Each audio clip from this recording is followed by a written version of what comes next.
नमस्कार दोस्तों। आज हम चाणक्य नीति के 12वें अध्याय को शुरू करते हैं। इसमें चाणक्य कहते हैं कि बुद्धिमान मनुष्य को भोजन प्राप्ति के संबंध में चिंता नहीं करनी चाहिए। उसे केवल धर्म कर्म के संबंध में चिंतन करना चाहिए, क्योंकि मनुष्य के जन्म के समय ही भोजन का प्रबंध हो जाता है। आगे चाणक्य कहते हैं, उस घर में सुख हो सकता है जिसके पुत्र और पुत्री अच्छी बुद्धि से युक्त हो, जिसकी पत्नी मधुरभाषी हो, जिसके पास परिश्रम हो, ईमानदारी से पैदा किया हुआ धन हो, अच्छे मित्र हो, अपनी पत्नी के प्रति प्रेम और अनुराग हो, नौकर चाकर आज्ञा का पालन करने वाले हो। उस घर में अतिथि का आदर सम्मान होता है, कल्याणकारी परमेश्वर की उपासना होती है। घर में प्रतिदिन अच्छे मीठे भोजन और मधुर पेय की व्यवस्था होती है। सदा सज्जन पुरुषों का संग अथवा संगति में रहने का अवसर मिलता है। ऐसे गृहस्थ आश्रम धन्य है, प्रशंसा के योग्य है। आगे आचार्य कहते हैं कि दयालु और करुणा से युक्त मनुष्य दुखी ब्राह्मण को श्रद्धा से जो कुछ भी देता है, हे राजन, वह दान देने वालों को उतना ही प्राप्त नहीं होता। प्रभु की कृपा से उसमें काफ़ी वृद्धि होती है और वह दान देने वालों को भली प्रकार मिलता जाता है। कबीर आदि अनेक संतों ने इस बात की पुष्टि की है कि दान दिए धन ना घटे, अर्थात दान करने से दान देने वालों को धन की कमी नहीं होती, बल्कि उसमें पुण्य के रूप में वृद्धि ही होती है। आगे आचार्य कहते हैं कि अपने भाई बंधुओं के साथ वही व्यक्ति सुख से रह सकता है जो उनके साथ सज्जनता और नम्रता सा व्यवहार करता है, दूसरे लोगों पर दया और दुर्जनों के प्रति भी उनके अनुकूल व्यवहार करता है। सज्जन लोगों से जो प्रेम रखता है, दुष्टों के प्रति जो कठोर होता है और विद्वानों के साथ सरलता से पेश आता है, जो शक्तिशाली लोगों के साथ शूरवीरता और पराक्रम से काम करता है, गुरु, माता पिता और आचार्य के प्रति जो सहनशीलता पूर्वक व्यवहार करता है, तथा स्त्रियों के प्रति अधिक विश्वास न करके जो उनके प्रति चतुराई पूर्वक व्यवहार करता है, वही कुशलता पूर्वक इस संसार में रह सकता है। जिसके दोनों हाथ कभी दान आदि के कार्यों में नहीं लगे, अर्थात जिसने जीवन में कभी दान नहीं दिया, कानों से वेद आदि शास्त्रों का श्रवण नहीं किया, अर्थात उनसे द्वेष रखता रहा, अपने दोनों नेत्रों से सज्जन पुरुषों के दर्शन नहीं किए, पैरों से तीर्थ यात्रा नहीं की, माता पिता तथा आचार्य की सेवा के लिए जो उनके पास कभी नहीं गया, जिसने अन्याय से धन इकट्ठा करके अपनी आजीविका चलाई, इतने पर भी जो आदमी अभिमान से सिर ऊंचा उठाकर चलता है, ऐसे व्यक्तियों के लिए चाणक्य कहते हैं कि हे गीदड़ के समान नीच मनुष्य, तू तो नीच लोगों से भी नीच है, तू अत्यंत निर्दयी है। इसीलिए जितनी जल्दी हो सके तेरे इस प्रकार के जीवन से तेरे मर जाना अति उत्तम है। आगे आचार्य कहते हैं, यदि करील नामक पौधे पर पत्ते नहीं निकलते तो इसमें वसंत ऋतु का क्या दोष? यदि उल्लू को दिन में दिखाई नहीं देता तो इसमें सूरज का क्या दोष है? यदि चातक की चोंच में वर्षा का पानी नहीं टिकता तो इसमें बादल का क्या दोष है? संसार को बनाने वाले ब्रह्मा ने मनुष्य के भाग्य में जो कुछ लिख दिया है, उसे कोई भी नहीं मिटा सकता, वह उसे अवश्य भोगना ही पड़ता है। चाणक्य यहाँ कहते हैं कि जिसके भाग्य में जो कुछ लिखा होता है उसे कोई नहीं मिटा सकता, लेकिन आचार्य भाग्यवादी नहीं है। आगे आचार्य कहते हैं कि सज्जनों के सत्संग से दुर्जन मनुष्य भी सज्जन हो सकता है, परंतु सज्जन पुरुषों में दुष्टों की संगति से दुष्टता वैसे ही नहीं आती जैसे फूल से उत्पन्न होने वाली सुगंध मिट्टी में तो आ जाती है, परंतु मिट्टी की गंध फूल में नहीं आ पाती। इसका अर्थ यह है कि जिसका जो स्वभाव होता है उसमें परिवर्तन नहीं होता, अर्थात ऐसा स्वभाव जो परिवर्तनशील नहीं है, श्रेष्ठ माना जाता है। दुष्ट का सज्जन के संग सज्जन बन जाना और दुष्ट के संग सज्जन का सज्जन ही बना रहना इस बात की पुष्टि करता है कि सज्जन मनुष्य का सच्चा स्वभाव होता है। आगे आचार्य कहते हैं, कोई राही अथवा यात्री किसी नगर में पहुंचकर किसी ब्राह्मण से पूछता है कि हे ब्राह्मण, मुझे बताओ कि इस नगर में कौन सबसे अधिक महान है। उस ब्राह्मण ने उत्तर दिया, ताड़ के वृक्षों का झुंड। यात्री ने फिर प्रश्न किया कि इस नगर में दाता कौन है। उसे उत्तर मिला, धोबी ही यहाँ के सबसे बड़े दाता हैं, जो प्रातःकाल कपड़े धोने अथवा रंगने के लिए ले जाते हैं और सायंकाल के समय लौटा देते हैं। यात्री ने फिर पूछा कि इस नगर में चतुर कौन व्यक्ति है? तो ब्राह्मण ने उत्तर दिया कि इस नगर के सभी व्यक्ति दूसरों का धन हरने में चतुर हैं। व्यक्ति ने फिर पूछा कि इसी अवस्था में तुम्हारा यहाँ रहना कैसे संभव है?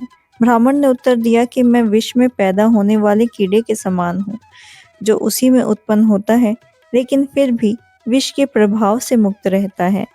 विष का उस पर कोई असर नहीं होता। मैं उसी प्रकार इन लोगों के साथ अपना जीवन बिता रहा हूँ। प्रतिकूल परिस्थितियां ही जीवन का आधार होती हैं।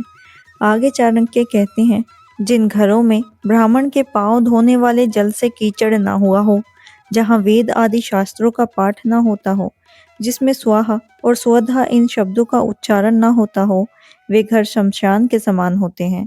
जिन घरों में ब्राह्मण का आदर सत्कार नहीं होता, जहाँ वेद आदि शास्त्रों की ध्वनि नहीं गूंजती, जिस घर में अग्निहोत्र अर्थात होम आदि शुभ कर्म नहीं होते, उसे शमशान के समान समझना चाहिए। वह घर मुर्दों का निवास स्थान ही माना जाएगा। वहाँ जीवनी शक्ति नहीं होती।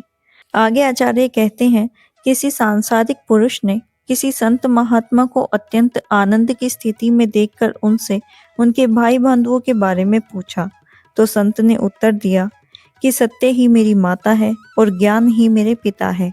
धर्म मेरा भाई है और दया मेरी बहन है।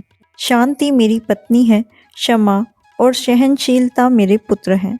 यह 6 ही मेरे परिवार के सदस्य हैं, मेरे भाई बांधव हैं और मेरे रिश्तेदार हैं।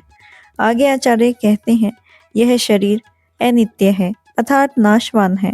धन संपत्ति की सदा किसी के पास स्थिरता नहीं रहती। मृत्यु सदैव प्रत्येक के पास रहती है। इसीलिए प्रत्येक व्यक्ति को धर्माचरण करना चाहिए। मनुष्य जानता है कि जिसने इस संसार में जन्म लिया है वह मरेगा अवश्य ही। धन भी किसी के पास सदा स्थिर नहीं रहता। सबको इस संसार से एक दिन विदा लेनी है। इसीलिए उसका कर्तव्य है कि वह इस संसार में धर्म आचरण द्वारा धर्म संचय करे, क्योंकि धर्म ही मनुष्य की मृत्यु के बाद उसका साथ देता है।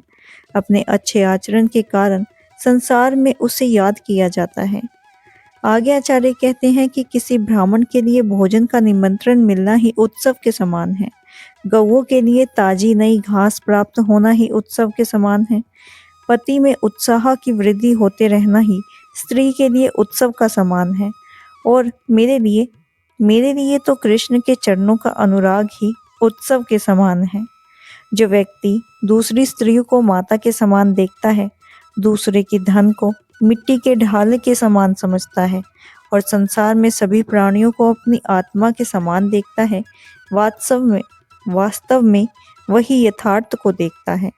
जो व्यक्ति दूसरों की स्त्रियों को अपनी माता के समान आदर देता है, दूसरों के धन अथवा उनके हिस्सों को हड़पने की इच्छा नहीं करता और सभी प्राणियों के साथ वह उसी प्रकार का व्यवहार करता है जैसे अपनों के साथ किया जाने की इच्छा रखते हैं, ऐसे व्यक्ति ही बुद्धिमान है।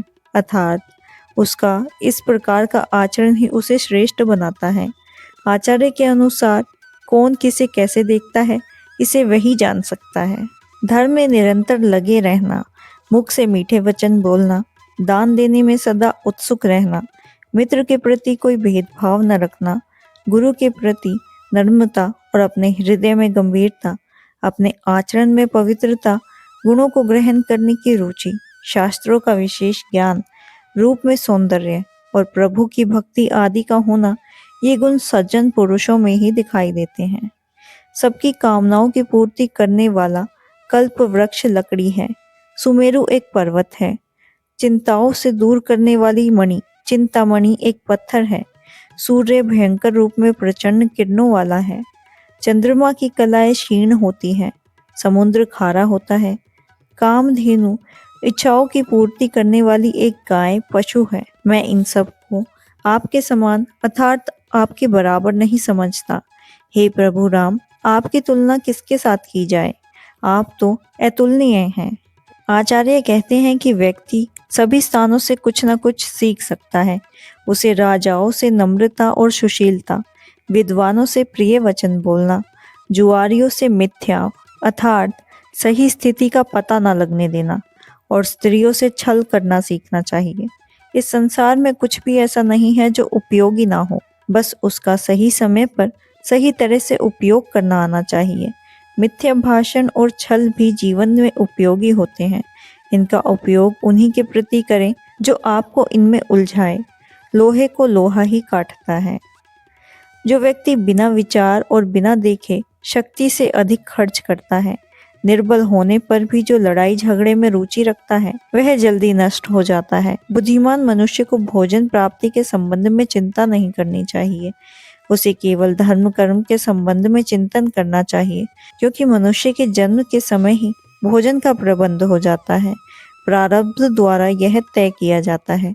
बुद्धिमान व्यक्ति खान पान की चिंता किए बिना धर्म कार्यों में लगे रहते हैं।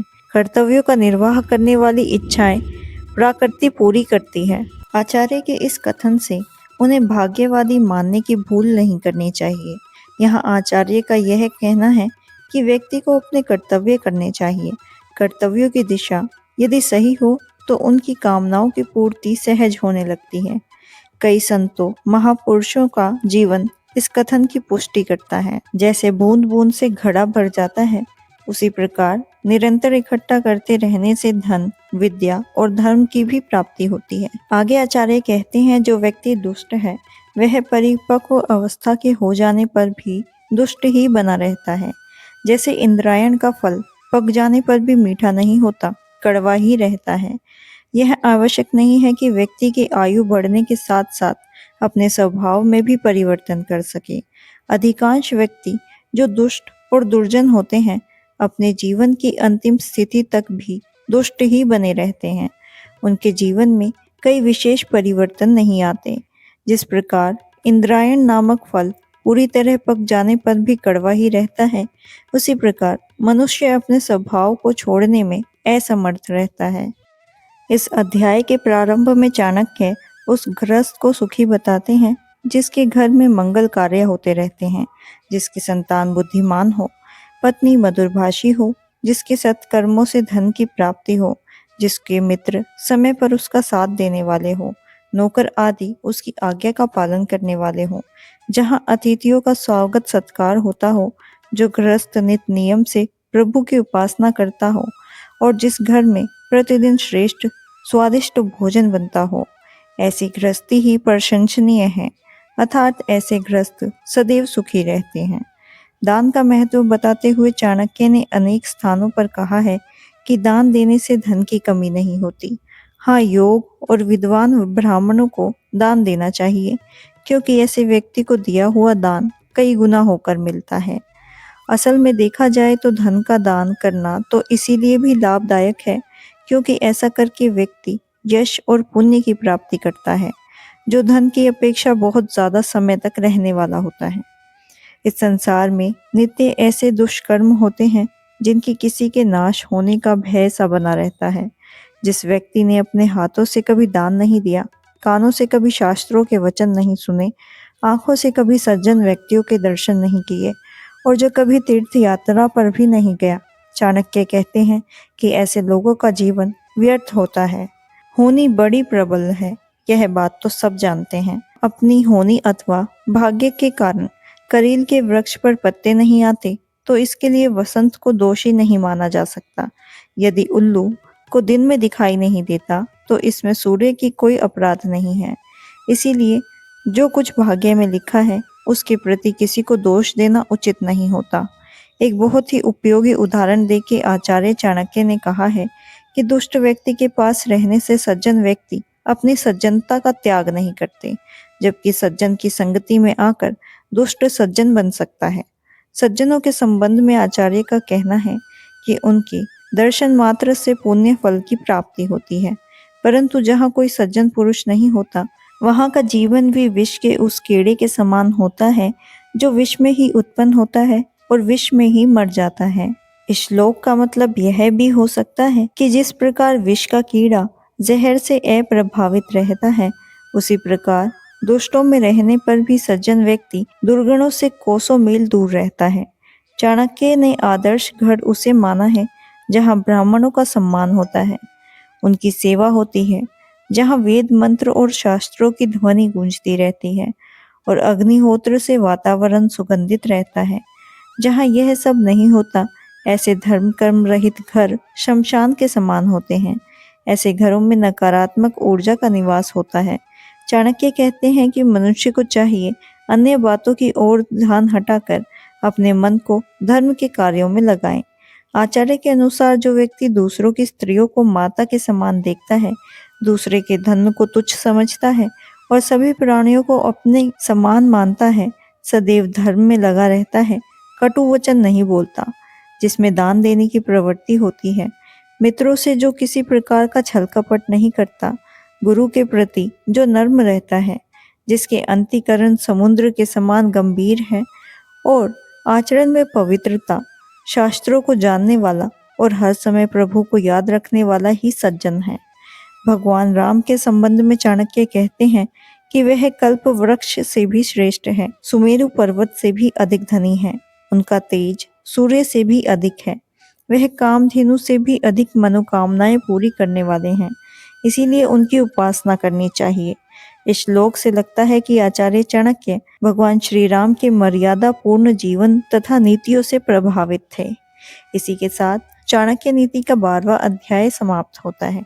अगर आपको यह अध्याय पसंद आया हो तो इसे लाइक करें, शेयर करें और हमारे चैनल को सब्सक्राइब करना ना भूलें। मिलते हैं चाणक्य नीति के अगले अध्याय के साथ।